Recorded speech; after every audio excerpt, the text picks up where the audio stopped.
I mean, we'll see what Edmonton ends up doing. We'll see what LA ends up doing, I guess. But that, I mean, adding Marner to that group, we'll see what they have to peel off. But what a get. Mitch Marner is a Vegas Golden Knight, and free agency is canceled, Pete. 8 times 12 for Marner in Vegas. Nobody good is left available. I kid, but the big ticket is gone before free agency even begins. Yeah, and at a number lower than we expected that Mitch Marner contract to look like, I think, right? I mean, 12 million, but then again, let's discuss it. No tax. No tax. At all. Cap's going up, no no kinds tax. of no kinds of No tax, taxes that's at it all. whatsoever.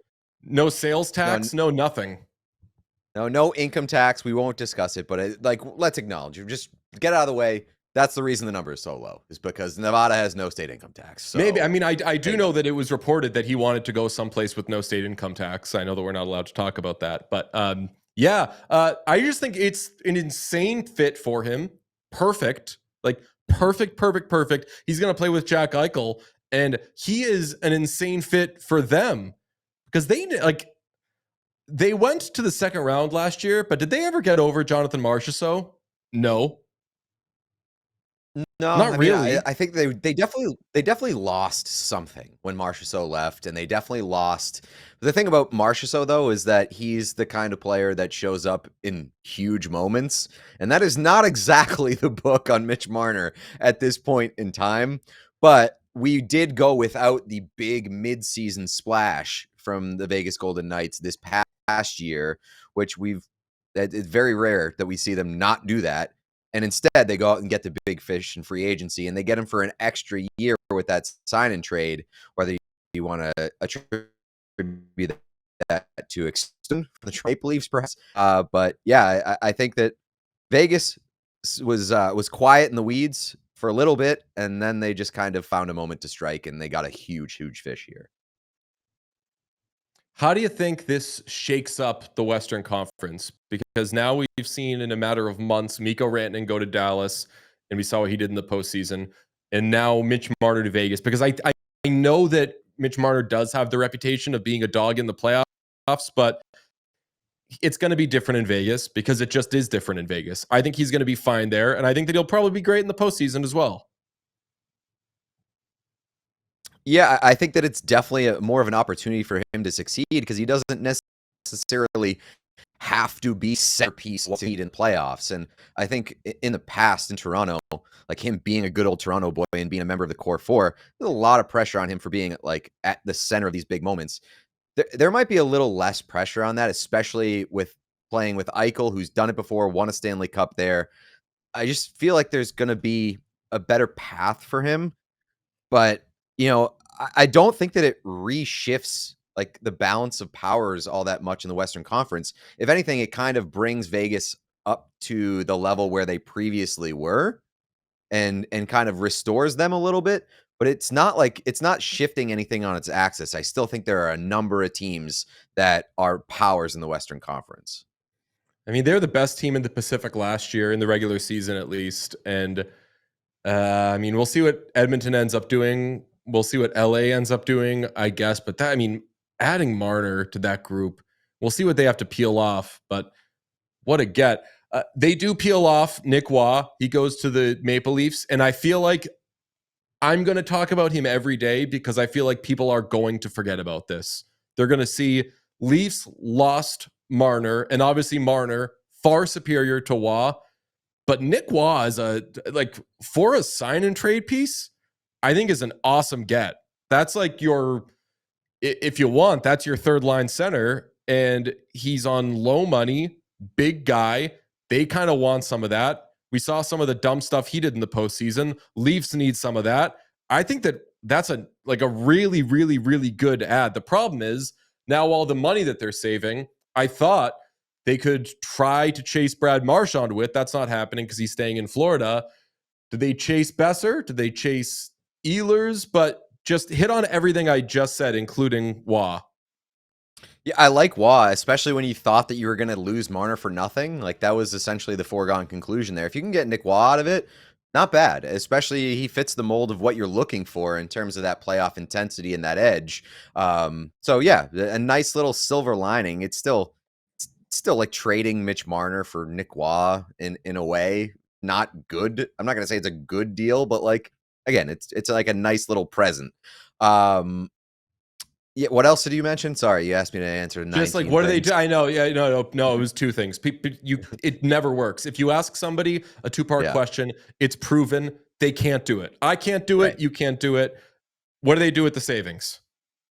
I would not go for a big ticket winger signing here, whether it's Ehlers, whether it's Brock Besser, assuming that those guys are going to command a pretty hefty price, especially with Marner now off the board. And like we did know that like some teams were setting aside cash for Marner.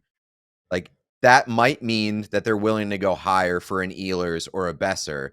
And if you're Toronto, like why are you going to throw big money at a big ticket winger when you've seen over the past handful of years that your salary cap allocation has hurt you because you've spent so much money and poured so much money into forwards. And at the end of the day, the forward that you end up getting, if you are throwing big money at it, is probably going to be worse than Mitch Marner, at least games 1 through 82. Maybe you have some faith that just changing something or maybe a more of a dog intensity in the playoffs helps push you a little bit more forward. But I wouldn't take that risk by throwing all that money at like a secondary option at wing or a You worse know, winger. you know who I'm trying to sign if I'm the Leafs? Who? Patrick Kane. Why? Because that is going to be a 1-year option. I don't know if he wants a 2-year deal. I mean, I don't even know what he wants out of his future anyway, but you can take a beat, save the money, and then next summer, when a lot of guys could be available, and I do mean a lot of guys, one of whom I won't name because he's not going. Sorry, Nick Alberga, you're not getting Connor McDavid. But there are going to be so many good free agents. And if you get a Kane, then you can take your stab at, can he get 20, 25 goals playing with Austin Matthews? Yes, I think. And then playoff performer, if and when you get there, which I think they will. And then you've got the dough to spend next summer. You don't get crazy now on one of the two players you just mentioned. You go in the next tier. Like, I don't want to sign Mikhail Granlund. I don't want to throw a lot of money there. I want to go short term and older guy. Like Marchand would have been perfect for that, but he's playing for 6 years now. I get what you're saying. I just don't. I don't know about Kane or if he kind of fixes anything or makes him a better team. And at the end of the day, I really don't know about Patrick Kane's appetite for going to play in Toronto. Like he at this point in his career, he's accomplished pretty much everything that he could want to accomplish. And ultimately, it feels like what he wants, like from the outside looking in, is to be comfortable and to be in a place that he really enjoys going to the rink every day.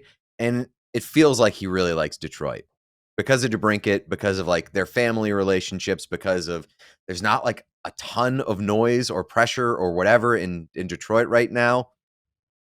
It would feel like going into a pressure cooker in Toronto, and at this point in his career, I don't know if he wants that, and so we'll see. It's an interesting idea. If he likes it in Detroit, he can just Philip Rivers it, live in Detroit, and commute to play for the Maple Leafs. Perfect. I think that the elements of playing for the Maple Leafs will apply even if you live in Detroit. Yes, I do think so. Okay. I'm not giving up on the Leafs with them losing Marner. And I think that if people watched game 5 of the second round, I don't think that many Leafs fans are giving up on the Leafs after losing Marner. I think it was time. I think he's going to be better off in Vegas, and would not surprise me if the Leafs find a way to take a step forward next year without him. Honestly, yeah, like honestly, I feel like I'd be more out on the Maple Leafs and like losing belief in the Maple Leafs if they re-signed Mitch Marner and just tried to run it back year after year after year. like it's definitely disappointing to lose a guy like Marner, but I think both sides are ready to move on clearly. And at this point, now you can say, okay, now we go. It's going to look different. It may look worse on paper, but it's going to look different, and maybe that leads to different results. We all silly like the mayor.